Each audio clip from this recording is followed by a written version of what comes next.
So, und damit herzlich willkommen zu Maximal Minimal. Mein Name ist Max und heute gibt es eine super Nachricht zu verkünden, denn der gesamte Gleisbau und die Verkabelung ist abgeschlossen. Das heißt, der Gleisbau an sich, den haben wir ja schon finalisiert gehabt soweit. Jetzt ging es vor allen Dingen jetzt hierum, alles, wie gesagt, alles mit Thema Gleise zu verkabeln. Das habe ich euch ja im letzten Video erzählt, dass wir da die ganzen Rückmeldekontakte, also Kontaktgleise gebastelt haben, sowie auch die Stromzuführung überall in dem Neubauteil, zum Teil auch im Altbauteil oben bei der Bergstrecke. Und das wurde jetzt alles verdrahtet. Das heißt, wir sind jetzt wirklich bereit, um alles dann in Rockrail einzustellen, was ich euch dann auf jeden Fall in 2 Wochen dann zeigen werde, weil ihr das auf jeden Fall mal gewünscht habt. Und da gucken wir uns gemeinsam an, wie man eben so Züge dann automatisiert pendeln lässt zum Beispiel. Also da freue ich mich auf jeden Fall schon drauf. Hier auf jeden Fall haben wir noch das Thema Bemalen der Schienen, also altern, rosten, also mit Rostfarbe dann versehen. Das haben wir auch noch gemacht. Und der letzte Punkt ist jetzt noch das Thema Prellböcke montieren. Da habe ich nämlich jetzt noch zum Beispiel so einen Kollegen hier, einen beleuchteten Prellbock.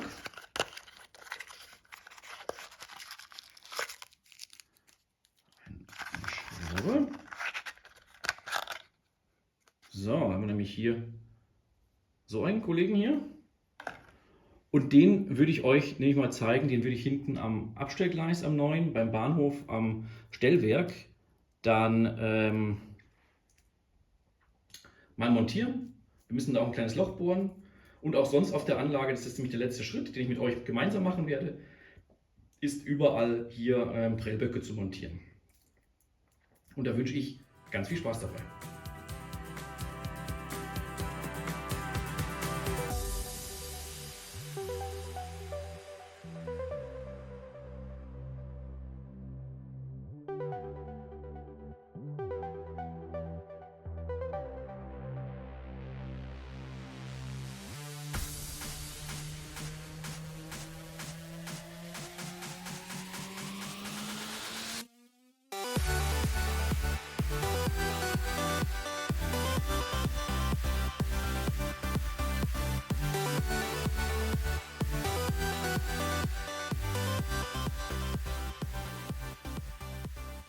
So, ihr seht, wir haben jetzt einige Prellböcke hinmontiert. Und jetzt wollte ich euch mal zeigen, jetzt habe ich das Thema Verkabeln ja auch abgeschlossen. Und da gehen wir mal eine Etage tiefer. Und wie ich das jetzt hier vollendet habe, das zeige ich euch nämlich in dem jetzigen Video. Viel Spaß!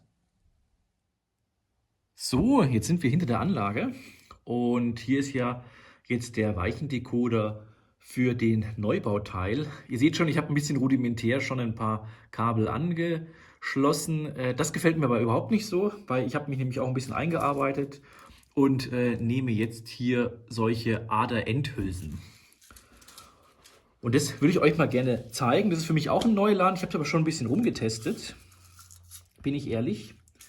Und da gibt es nämlich auch so eine spezielle Zange, wenn man die zusammendrückt, dann werden sich auch diese 4 Balken oder wie kann man es sagen, Quetschbalken, die gehen dann zusammen.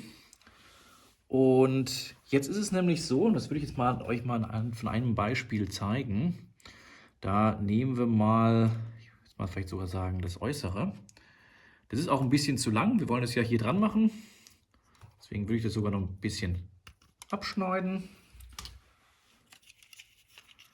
So, und die werde ich jetzt einfach dementsprechend hier vorne ein bisschen abisolieren. Die lässt man auch so, die verdrillt man nicht.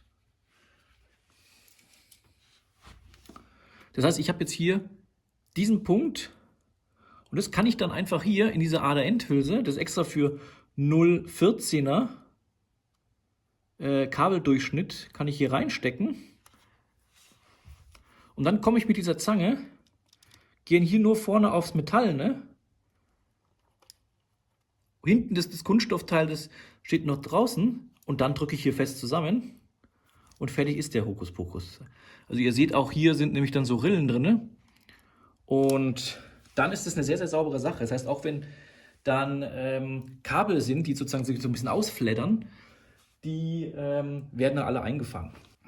Also ich kann jetzt zum Beispiel das hier ganz einfach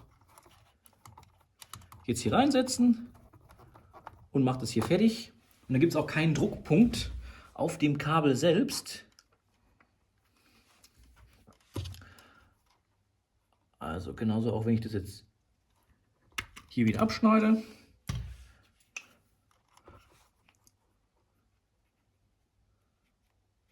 Abisoliere. Weil es gibt ja dann so Phasen, zum Beispiel, da ist dann einfach sowas, guckt dann ab. Und wenn ich das dann irgendwo reinstecke, zum Beispiel in einen Bananenstecker, wenn man es nicht drauf aufpasst, ist natürlich das jetzt sehr grob, da sieht man das Ganze, wenn nur so so ein Teil der Litze absteht, dann kann es sein, dass es dann einen Kurzschluss gibt bei dem Nachbar-Bananenstecker oder beim Nachbaranschluss. Und deswegen kann man die einfach wieder, wenn man die gerade setzt, wie gesagt, die werden alle dann da eingeführt. Da geht dann nichts an der Seite vorbei.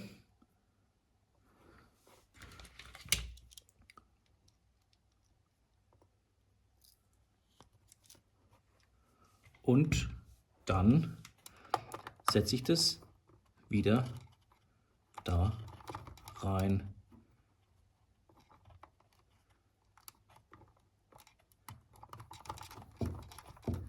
Und das machen wir jetzt komplett mit den ganzen Anschlüssen.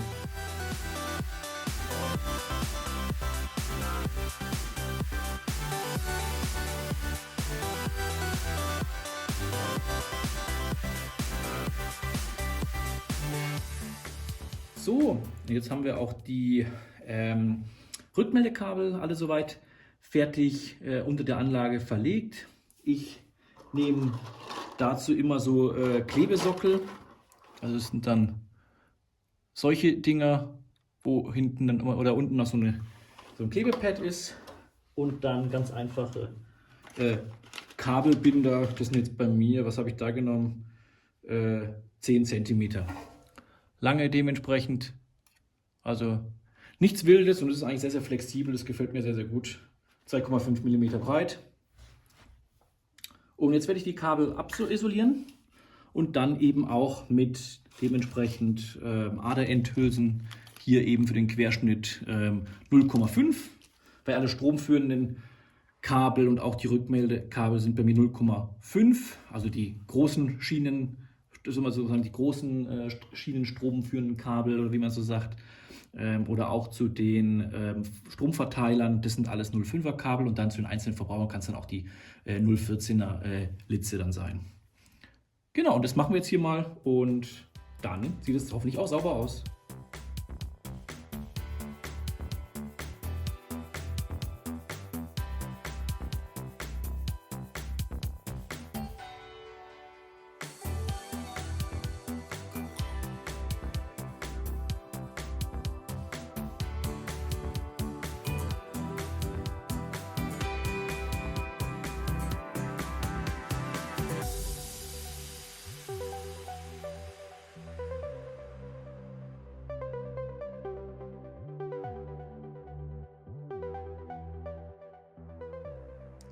So, ich hoffe, euch hat das kleine Video gefallen, wie ich das Verkabeln jetzt abgeschlossen habe, beziehungsweise auch die Ader-Endhülsen jetzt nutze.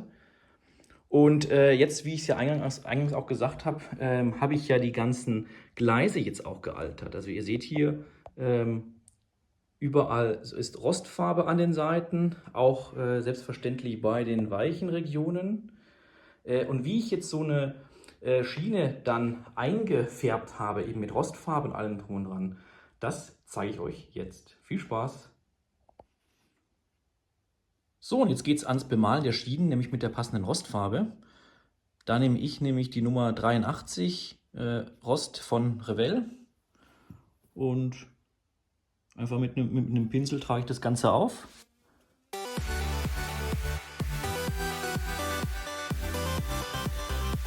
Und dann immer schön sozusagen an den Seiten.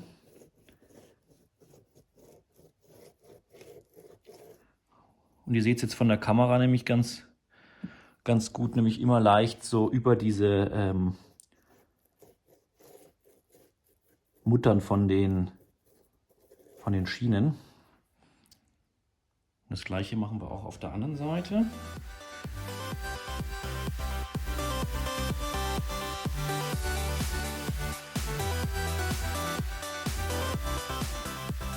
Und es macht gar nichts, wenn oben die Schienen mit Farbe bekleckert werden. Die machen wir einfach nachher sauber. Und dann ist das gar kein Thema.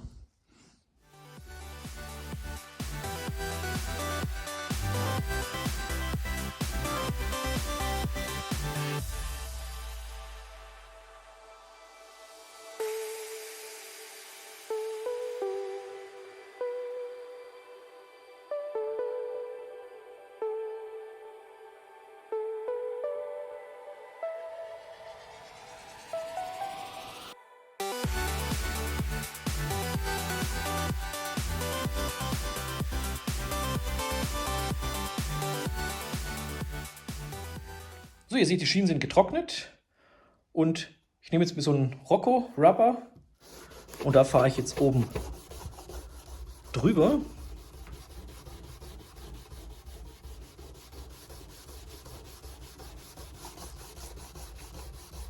Damit nämlich oben die Schienen wieder blitzeblank sind.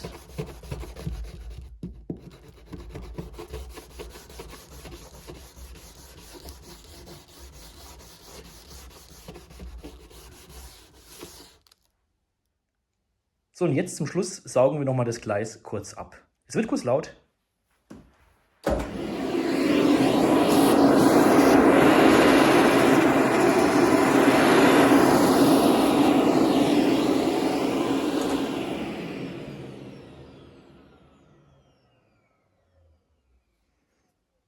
Und das war es dann auch schon. So, ich hoffe, euch hat das kleine Video gefallen, wie ich die Gleise roste oder beziehungsweise mit Rostfarbe einpinsele und bearbeite. Als kleiner Zusatz hierzu ist ganz, ganz wichtig als Tipp von meiner Seite, die beweglichen Teile einer Weiche nicht mit Farbe zu bekleckern oder einzupinseln. Glaubt mir, ich habe das an einer Weiche mal aus Versehen gemacht gehabt und habe gedacht, ich kann die danach wieder beweglich machen. Ich glaube, man muss die von Grund auf reinigen. Deswegen, die habe ich zwar noch verbaut gehabt, aber die wird quasi nicht mehr geschaltet. Die kann man auch nicht schalten, weil die viel zu schwergängig ist. Und deswegen ist es wichtig, diese ganzen, wie gesagt, beweglichen Teile und alles, was dazugehört, nicht mit Farbe einzupinseln. Wie gesagt, die seitlichen Schienen kann man machen und dann auch hier das, ja, das weiß nicht, Herzstück oder sowas, wie man das nennt.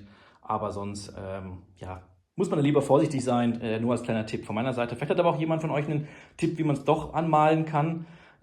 Aber ich habe jetzt auch mal bei so Schauanlagen etc. mal geguckt, da sind eigentlich immer diese Teile nicht angepinselt. Und selbstverständlich, wir haben jetzt hier noch graue Teile, graue Aussparungen, wo wir die Antriebe ja eingesetzt hatten. Die werden dann einfach in dem einen der nächsten Schritte wird dann überall Kies aufgefüllt, reingesetzt. Fehlt ja auch noch zum Teil die Böschungen, gerade so in den weichen Elementen, die man dann hier abschneiden kann zum Beispiel noch. Und dann da auch so, sagen wir mal, so diese, wie kann man das sagen, diese Böschung dann hinkleben, dass es dann auch so ein bisschen abgerundet ist, sozusagen wie es ein richtiger Bahndamm auch aussieht dann.